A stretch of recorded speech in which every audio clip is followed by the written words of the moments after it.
Hola, the name is Axeru, and today I'll be talking about the development process of A Tiny Voyage, a game that I made in only 3 days for the mini jam 175. The theme of the jam was gravity, and the limitation was constant motion. But before I start explaining about the game, I have to give a spoiler warning, right? So this video I'll break down the entirety of A Tiny Voyage, so if you don't want any spoilers regarding the puzzles or the ending, I highly recommend that you check the game beforehand. But if you simply don't care or already played the game, you may proceed. And if you actually played the game but couldn't finish it, this video may serve you as a guide as well on how to achieve the ending. The story of A Tiny Voyage started long ago, at the beginning of 2024 to be more precise. I was actually playing in Click Team Fusion, trying to make some planet orbit system, and then I came up with this solution here. Let me show you. Which you can see is very simple, right? It's just a black hole right in the middle of the screen and a star actually orbiting the black hole, and orbiting the star there's actually 2 planets and 1 moon orbiting one of the planets. So yeah, kind of confusing, but as you can see here on the screen, right? It's a very simple orbit system, and of course the scale don't match, but this is just a idea, right? And you cannot do anything here, it's just watch. You can just watch the planet spin around the star and the star spin around the black hole. It was a very simple project, a very simple test, but it actually allowed me to work on A Tiny Voyage later on, okay? This was at the beginning of 2024, and close to a month ago I actually was playing around with this system, but in a different manner. I wanted to make a system where the player could actually land on the planets. And then I came up with this tiny prototype here, which I call just Voyage.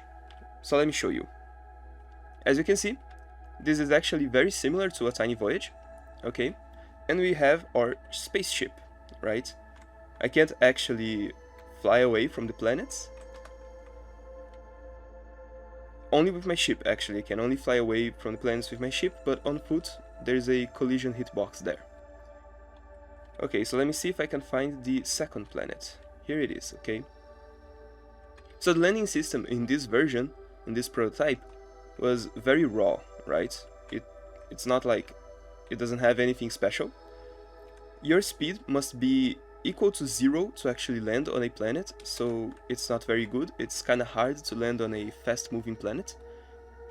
And there's other tiny little glitches and bugs. But this was also the first time that I was testing the stars, right? Another very important thing that I tested in this prototype was the ability to loop from the universe, like loop from the edges in the universe, you know? Like this, right? Oh yeah, but this prototype doesn't have anything amazing to it. It's just that you can actually land on planets and, yeah, do that. It was a test prototype to see if I can make that work. And I could. Here we have it, right? And I also tested the possibility to add other objects into the planets, okay? So this is why there's this weird wall tablet thing here. Oh yeah, but for this prototype, that's it. Nothing too crazy. But now let's move to what really matters, okay? A tiny voyage by itself, right? So here we have it.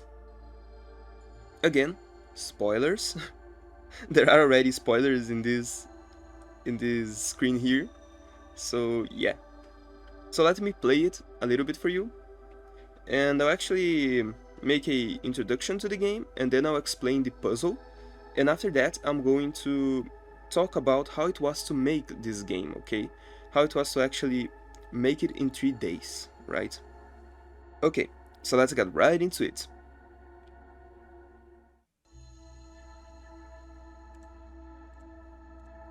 So here we are at the title screen of the game, okay? A Tiny Voyage. And as you can see, you can press any key to start the game. This solar system have 3 planets and 2 moons orbiting around it, right? And I'll be referring to them as Planet 1, Planet 2, and Planet 3, okay? And Planet 1 Moon and Planet 2 Moon, right? Or Moon 1 and Moon 2, it's very easy to understand. One fun fact is that this solar system here, this screen here, is space and time accurate to the real solar system, okay? So if I start the game right now, the second planet will be on my right, on the right of the sun, right? And the third planet will actually be below the sun, because it's actually not in the screen right now, because its orbit is very, very far away from the sun. Okay, but that's it. Let's start the game. Whenever you start the game, you always start on the same planet, right? The Planet 1. And here we can already see some very interesting things, okay? I can actually move my character around. There's collisions again with the borders of the planets, so I can only exit the planets with my ship. And here's my ship, right? So I'll enter my ship, and then you can see that there's more stuff to see. So, first of all, the interface of the game, okay? Below the screen, you can see that I have a planet tracker, okay? I have my speed, I have my distance from my target, and I have the target itself, okay? So, right now, I'm actually tracking the sun. You can see for that small white arrow around my ship. My speed is 0, because I'm actually landed. And my distance from the sun is actually pretty much 1000 pixels, right? But I can actually change this planet. So yeah, now I'm tracking the planet that I'm in, that is actually 0 distance, because that's exactly where I am. And then there's planet 2, which is pretty much 3000 pixels in distance. But it's getting a little bit closer. And the third planet, right? So we can track the different planets, and then we can lift off to that planet itself, okay? So you can just freely explore the universe and the space and everything, and fly to the planets and land on them. The landing system is kinda complex, right? Because your speed must be similar to the planet's speed. To land on a planet, you must actually hold the deceleration button, and your speed must be 20 points lower than the speed of the planet for you to land, okay? But keep in mind that if your speed is actually a difference of 40 points, you actually crash on the planet, okay? I hope you could understand it. Sorry if I'm not very good at explaining it. Oh yeah. But I guess that's the game. Like, there's nothing more to show here in terms of introduction, right? So you just have to fly to different planets and try to solve their mysteries. Okay, try to solve the puzzles. Ouch. And that's exactly what I'm going to do right now, okay? So, to start the game, okay, how I imagine that people would start the game, okay? They would start by exploring their surroundings, okay? So as you can see, I already have the first planet, and those moon-like symbols are really important, okay? Keep them in mind. One very interesting thing that I highly recommend that you do is actually take notes, okay? Because a lot of things in this game is just visuals, because it's actually a knowledge-based game, so it doesn't matter for the game if you found it, it just matters for you, right? So the first place that I'm going to actually head to is the moon, right? Because why not land on the moon? And here on the moon, you can actually see that there is the first piece of a puzzle, okay? This is the sun tablet, okay? As you can see, it has a drawing of the sun and 2 broken pieces on the sides, right? So this is not the complete puzzle, this is just a piece, right? The middle piece, to be more specific. And then, I would imagine that you would actually want to explore the other planets, okay? So we already now have 2 puzzle pieces, right? The moons on the first planet and the sun tablet on the moon of the first planet, okay? So let's head to the second planet then.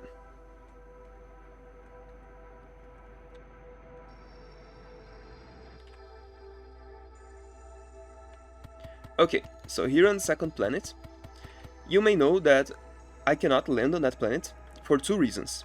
The first reason is because the rings are actually blocking the way, right? So I cannot actually go there because the rings are basically insta-kills, right? You just touch them and you explode. And the second factor that does not allow me to actually land on the planet is because it's a gas giant. So it does not have any solid surface, okay? So I cannot land on that planet. But I can land on its moon, right? The second moon. So here I am now.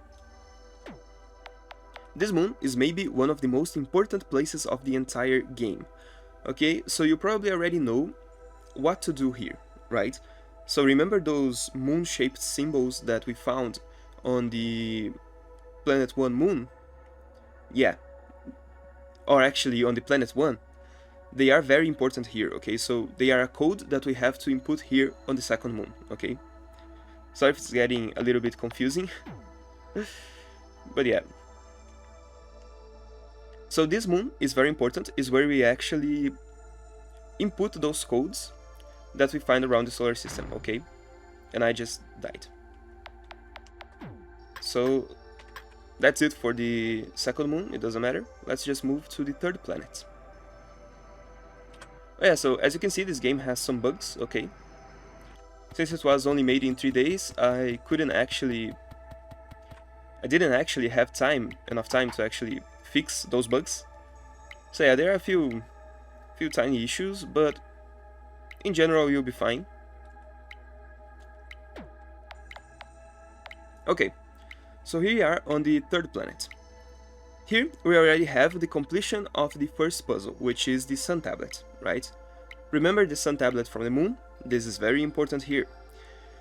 If you place the sun tablet from the moon right in the center of this one, you get the following code, right? You have ship, arrow, sun, arrow, red octagon, okay?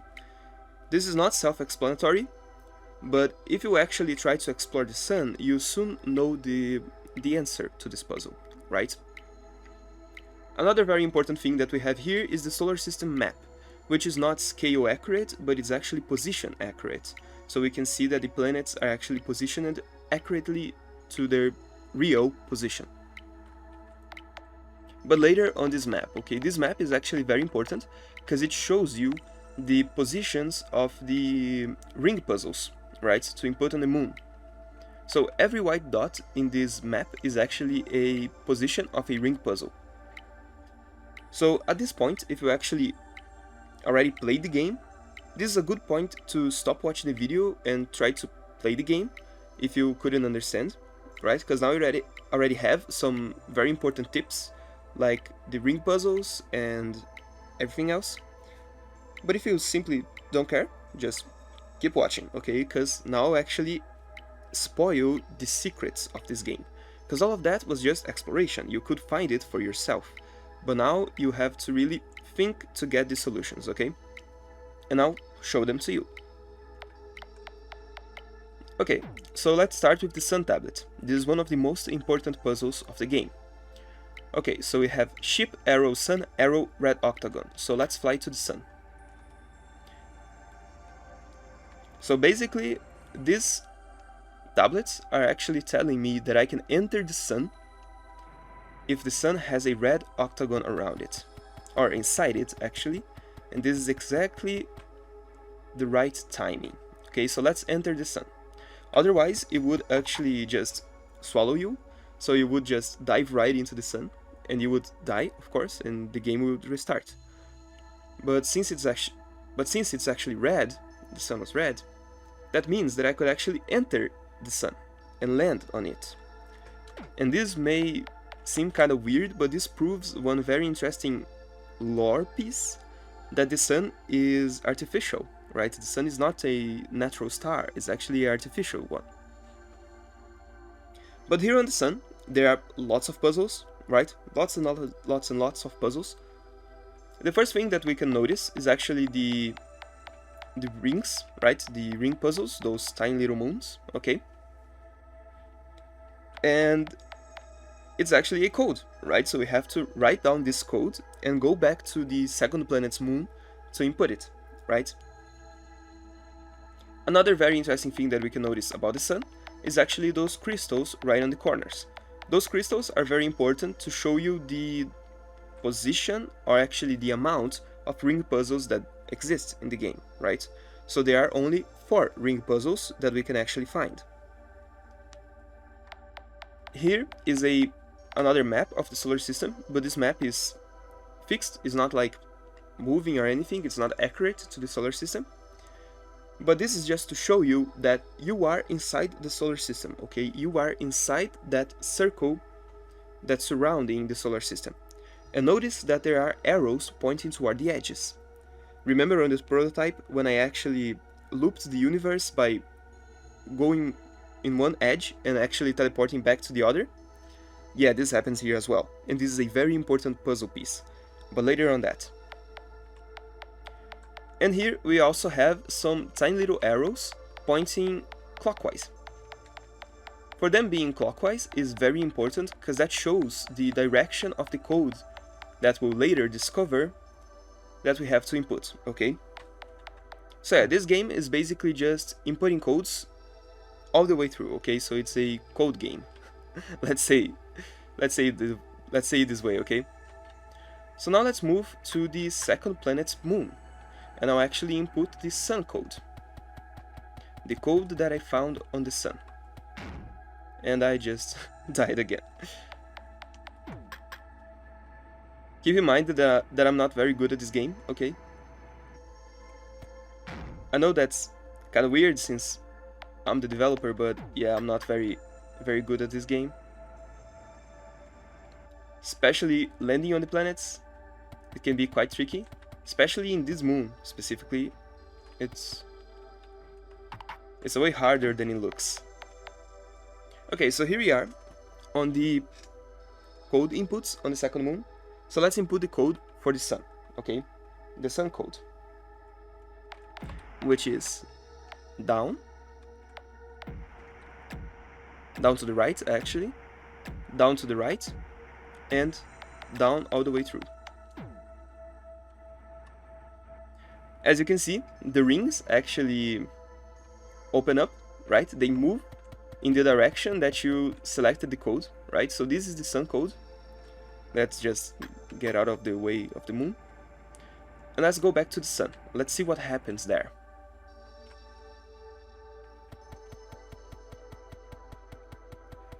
Oh yeah, so as you can see, the sun actually shows us some arrows, okay? So we have a total of 8 arrows that the sun can show us, and the first code actually showed us 2 of them. So take note of these arrows, okay? They are very important. They are the final puzzle of the game, okay? So yeah, take note of them, and let's find the other puzzle, the other ring puzzles, okay? So there's another one on the second planet, right? If we actually enter the second planet, because now the rings are no longer in our way, we can actually enter the planet. We cannot land on it, but we can enter it. So as you can see, I have another puzzle here.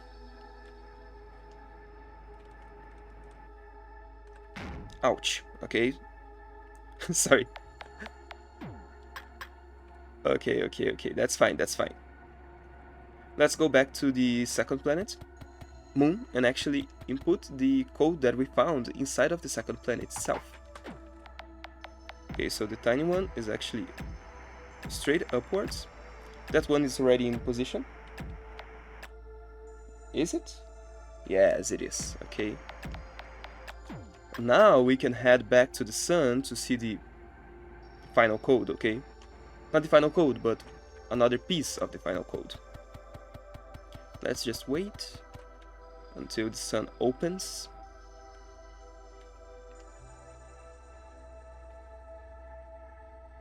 The sun actually changes states between 30 and 30 seconds, okay?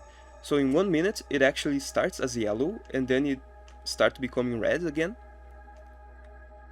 So yeah, in 1 minute you have half of the minute the sun is yellow and the other half the sun is red. And here we have another puzzle, right? Another arrows. So you can actually take note of these arrows, and later we'll come back to them, okay? Now let's move to the third puzzle. The third puzzle is actually located on the first planet and the first moon, okay? Remember those rings? Oh yeah, now they are very important. So this puzzle is very interesting because the first ring is on the left, the second ring is on the right, and the third ring is actually the moon itself, okay? But to know the direction of the moon, we actually have to wait. Oh yeah, so the moon actually glows whenever it reaches the correct position. So this means that this code is actually right here, okay? Entirely here. The moon is the third ring, and the moon is actually pointing down to the left, or up to the right, it doesn't matter. It doesn't matter the way that you actually see those puzzles, okay?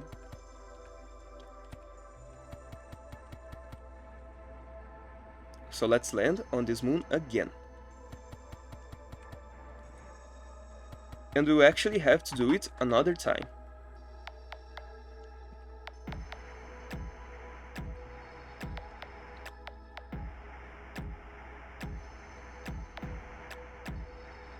Okay, so let me just see. Oh, I actually passed it, okay? So I think that's it. I really think that's it. Okay, so let's just dodge the planet and let's move to the sun. Oh yeah, the second puzzle is here, okay? So I can actually take notes of these arrows again, and let's move to the third puzzle. But where is the third puzzle? To know that, we must head to the third planet, okay, to the planet 3. Which, remember when I said that there's a map for all the ring puzzles here? That's where we'll find the third ring puzzle. The other ones you could actually find by yourself, you know, without the need of this code. But the next one is kinda hard to do it by yourself.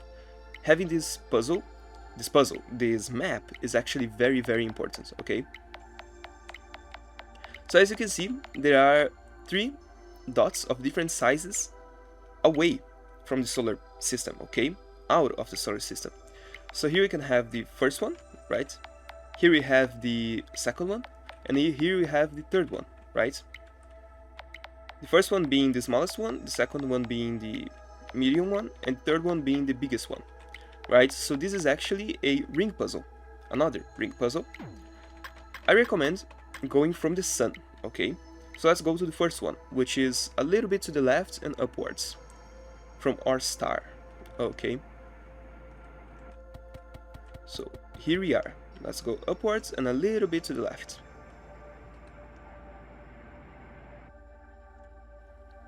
Sometimes it may be a little bit hard to find them, but here we are, we found it, first try. This is a nebula, okay? A huge nebula. This is the smallest one, keep that in mind. So take notes of its position, because it's actually, again, another ring puzzle. Now going back to the third planet again, we'll actually have to see the position of the other 2, okay? The second one.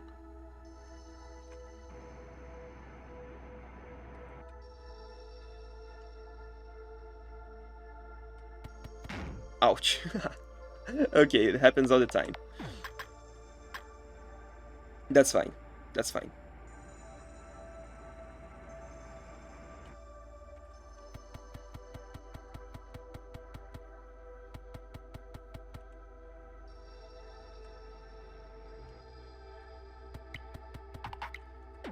Okay, so we can already see that the second one is pretty much on a perfect diagonal from the sun, okay? Down to the right.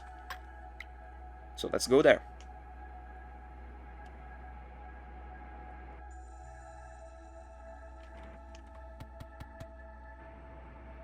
pretty much here.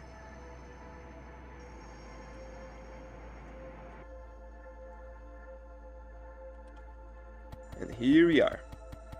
The Medium Nebula, okay? Take notes of its position, right? And let's get back to the third planet again, to see the final nebula.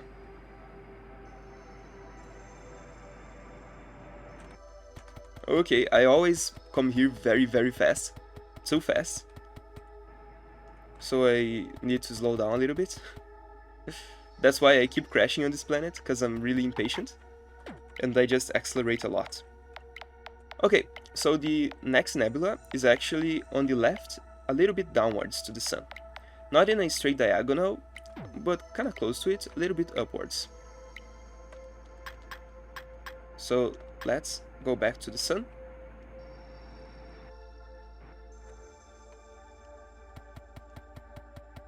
And head to that direction, which is to this direction here, or somewhere close to this direction.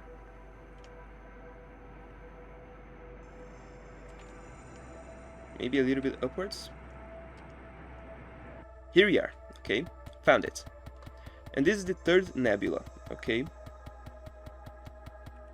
Take notes of it, and let's head to the second planet's moon to actually input this code.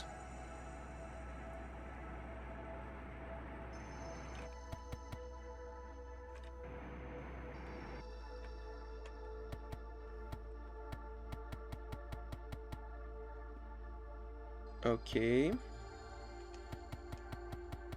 Okay. Ouch. Too slow. Remember what I said about the difference in speed of the planets and yourself? Yeah, that's what happens. If you actually come in too slow, the planet will crash on you, okay?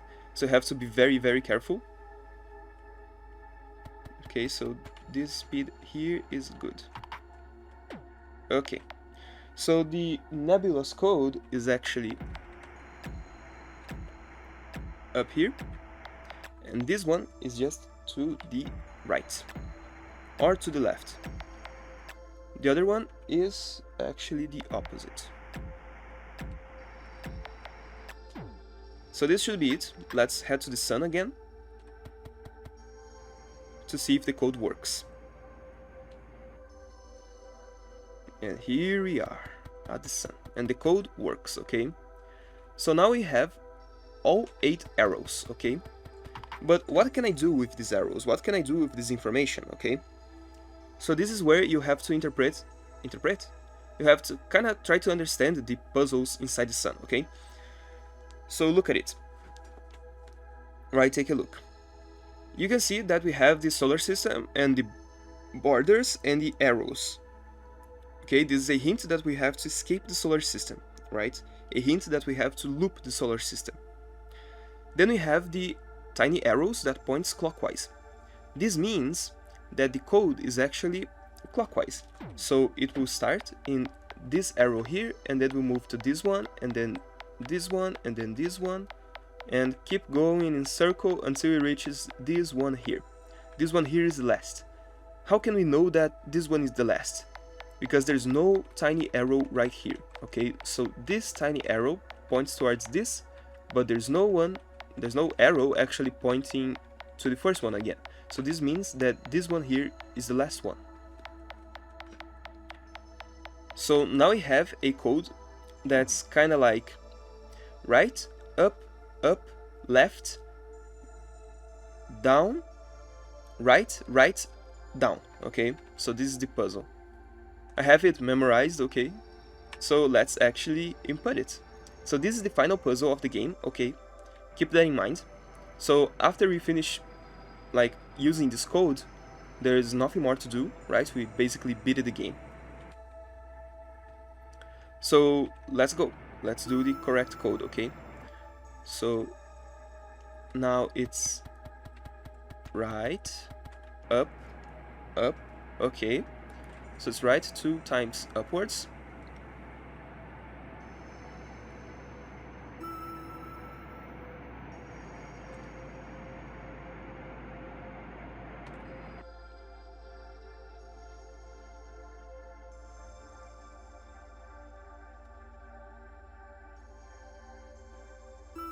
and then left,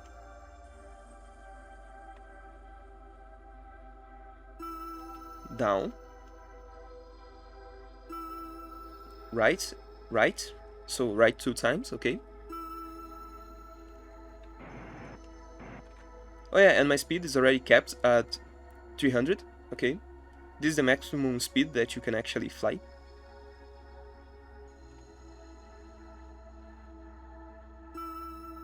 And now it's down. So after I actually loop downwards, it will trigger the ending of the game, okay? So let's do this, and I'll actually explain to you how it works.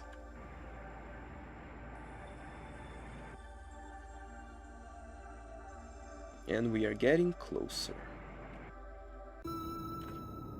Okay. You may think, what the? Yeah. So this is very kinda eerie, kinda scary, you know what I mean? All the stars are gone, okay? There are no stars in the background anymore. We cannot switch our planet tracker. We cannot do anything here. It's tracking to something, somewhere in this solar system, but we don't know what it is. And it's making this rambling noise, okay? But keep in mind that even though there's no stars, the solar system is still here, okay? So you can still crash into planets if you're not careful enough, okay? So here's the 3rd planet. Let's try to find the other ones. Okay, so here's the 2nd planet, and I almost crashed on the moon. And I really would like to find the sun, but I think that I'll not be able to, because I cannot track them anymore, okay? But we have no other option. We just have to follow the tracker, right? And we are getting closer. Very close. We are actually heading into a black hole, okay? A very big black hole. I can just orbit around it a little bit, but the true ending lies when we enter the black hole, right? So let's do this.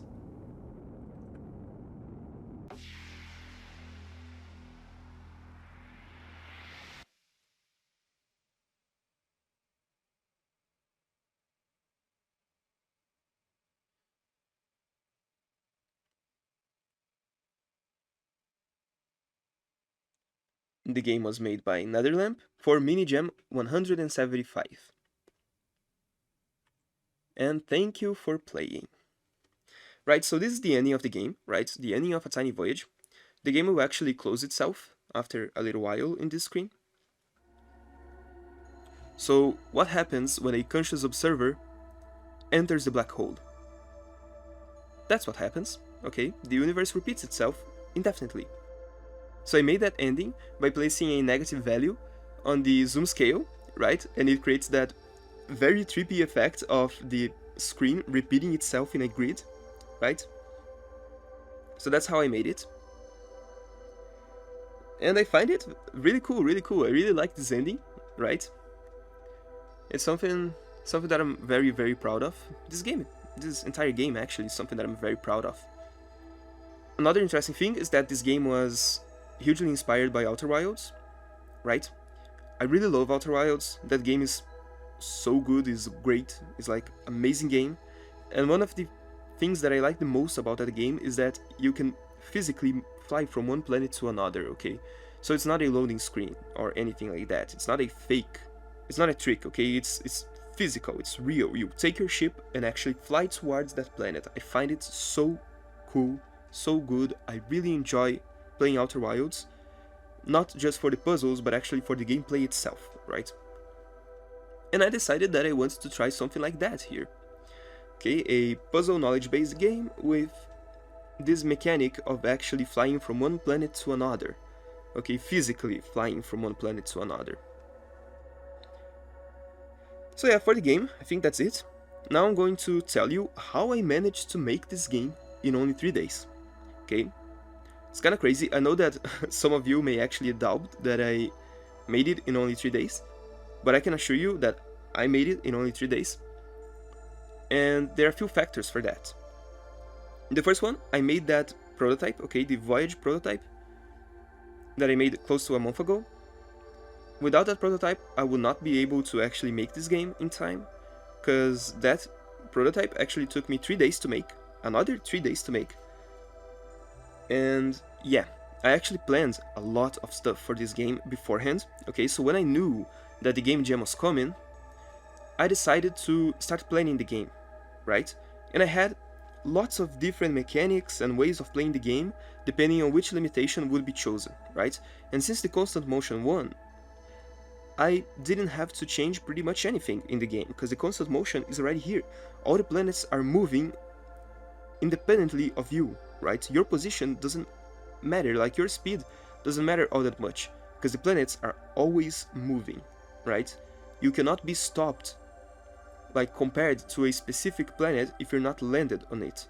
But even so, if you're actually landed on a planet and your relative speed is 0 to that planet, it will not be 0 to the rest of the solar system, right? So even though you like it or not, right? Like it or not, you'll be moving in some way or another depending on the relative position that you actually take reference on. So yeah, another very interesting thing is not only the planning and the prototyping, is the whole idea of the puzzles, okay? So making a knowledge-based game, I have to actually develop a lot less than a real puzzle game, because real puzzle games I have to really think on the solutions of each puzzles, but in knowledge-based I can just show the player some information, right? Show them a sprite, a image, a glyph on the wall, a symbol on the planet, and they'll know what to do with that, they'll find out what to do with that. So yeah, so what I made in each day, okay, that's something very interesting. And the last thing that I think that actually helped me to finish this game in only 2 days is the fact that I slept only 4 hours each night, and I worked for more than 16 hours per day. So I pretty much lived these 3 days to make this game. So I think that I really overdone myself with this one, at least for now. And yeah, I already have a huge experience in game development, right? Not huge, but I already have games published on Steam, and commercial games actually, and other games on itch.io actually. And yeah, basically that's it. I already have plenty of experience. I already participated on 2 other game jams. The last game jam that I participated was in October 2021, if I'm not mistaken, with Soulful, right? You can find it on my itch.io page. Oh yeah, so what exactly I made in each day, okay? So I took some notes to actually tell you what I did in each day. Okay, so day 1, okay, first day. I made the planets, right? I made all the planets during the morning of the first day, right? All the planets, everything, except the specific puzzles, okay? I made them orbit around the sun and the moon's orbit around the planets. And yeah, that's it. I just make the planets, right? Already thinking on the mechanic of landing on them. And then I made the player and the spaceship, right? So you could actually land on the planets. Then I started the puzzles, right? I started the sun tablet puzzle and the ring puzzle, right? The ring puzzle, of course, I could not finish it, like in the first day. But the sun tablets, I just made the tablets and placed them on the respective planets, and that's it.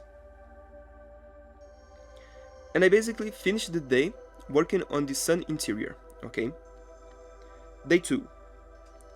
I finished the puzzles, or at least most of them, like the second moon with the inputs of the ring puzzles, with the ring puzzles in their respective places, and all of that. I made the planetarium on the 3rd planet, okay, the system map. Okay, so the solar system map on the 3rd planet, I made that as well on the 2nd day. I finished the interior of the sun, adding the crystals, adding the other puzzles, the glyphs and everything, the drawings on the walls. I actually adjusted the distance and rotation of the planets. This is something quite interesting, because when I actually made the planets on the first time, actually, when I actually just placed them, implemented them into the game, I made them spin, and their distance very different from what it is right now, okay? So I made them very closer to each other. So close, in fact, that the two moons would actually collide sometimes. So that was actually very useful for debugging, right? And testing the game and everything. But I knew that I would have to, like, make them very far apart from each other. And that's what I did on the second day as well. I made them very far apart. I basically changed how the landing system works, because beforehand the landing system was if your speed was 0, now if your speed is 20 points negative compared to the relative position of the planet, so it's a lot easier to land on planets. But on the counterpart, it's actually a lot easier to crash on planets as well. And I made the stars, right? I made the stars on the second day. The stars are kind of crazy, okay, because they spawn like a lots of stars, right? Like lots and lots and lots of stars. And it was a real challenge to not make that lag into the game, okay? To not have performance issues because of the stars, okay? But I managed to do it. I managed to actually optimize them as much as I could.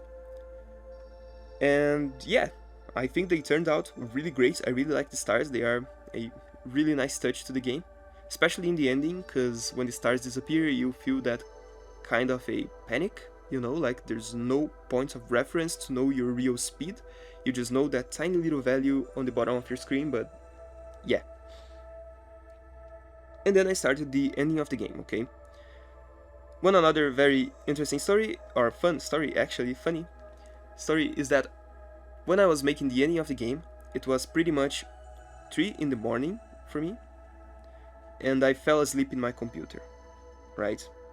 I fell asleep while working on the game, and the next day, I basically didn't know exactly what I made or what I didn't made on the ending of the game, because I didn't remember working on the ending at all, right? So I actually made pretty much half of it and couldn't remember in the next day because I was so sleepy and so tired. So yeah, I just slept 4 hours that night again, and that's it. And the third day, okay, day 3. What I made on the day 3. The morning of day 3, I basically finished the ending of the game, okay, finished the cutscene and all of that. Then I actually implemented the music and the sound effects that my brother made, right? My brother actually helped me a lot with design choices and the soundtrack for the game and the sound effects for the game, right? So thanks to him, I managed to make this game in only 3 days as well, okay? So I had his help. I actually adjusted a few puzzles, changed a little bit the puzzles of the sun. If you find it confusing inside the sun, think that it could be worse, okay? My idea would be like very different from what it is right now, but my brother told me that, okay, so that's really, really confusing, so try doing it this way. And then I made it, and it was a lot better, a lot easier to understand. So if you find it confusing, think that it could be a lot worse. Okay, I made the atmospheres, right? That tiny little colorful filter that like appears when you land in a planet, okay?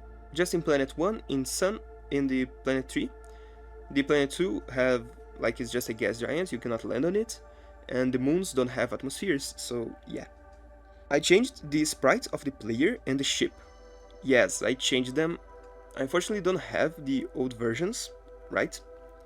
But yeah, I changed them in the last day, okay? Because I thought that they were kind of weird, so I just decided to change them a little bit, make them a little bit more recognizable and more cute and cartoonish, you know what I mean? Something like that. I changed them a little bit, especially the ship. Ship changed a lot. Then I made the intro of the game, okay? The intro, the solar system that appears on the title screen, right? I made that as well in the last day. And I made the cover for the game, okay? And then I actually published the game. So yeah, that's it. That's how I managed to make it in only 3 days. It was a real wild ride for me. I'm really proud of myself to being able to make this game in such a small amount of time.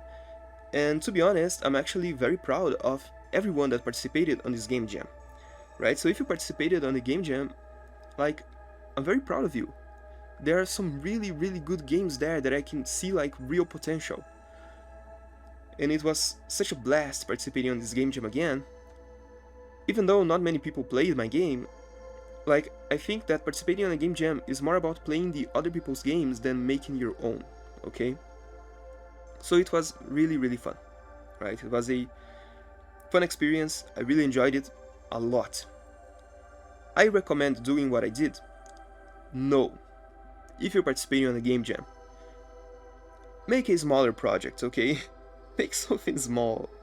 Make something that will not, like, literally give you physical pain, okay? And have good sleep, okay? Like, sleep a good amount of time, not only 4 hours a night. That's not healthy. That's really not healthy. I had to take this week off to basically just, like, relax a little bit, you know?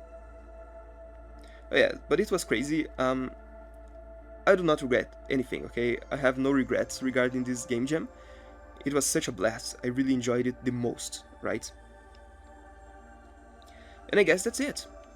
Thank you so much for watching. I really hope that you enjoyed the video, and I really hope that you liked the game as well. Thank you so much for being interested in my projects and in my ideas and everything. Thank you so much for watching, and I'll see you next time. Até mais!